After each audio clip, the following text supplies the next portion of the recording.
ఈ మున్సిపల్ ఎన్నికలు వచ్చే లోపల టెండర్లు పిలిచి వర్క్ స్టార్ట్ అవుతుందనే నమ్మకం అందరికీ ఉంది. ఇంకా ముఖ్యంగా కొన్ని సమస్యలు ఉన్నాయి. మేజర్ సమస్య సమ్మర్ స్టోరేజ్ ట్యాంక్.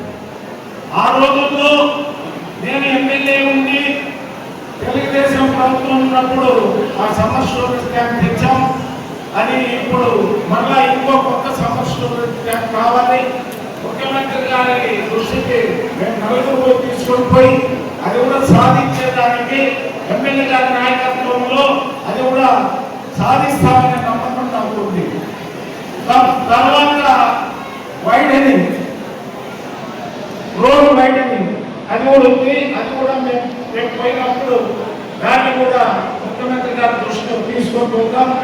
ఇక ముఖ్యంగా ఆదంలో మైనారిటీ సోదరులకు సంబంధించింది మేము ముగ్గురు కూడా రివ్యూ మీటింగ్ లో ఎమ్మెల్యే గారు కృష్ణమ్మ నేను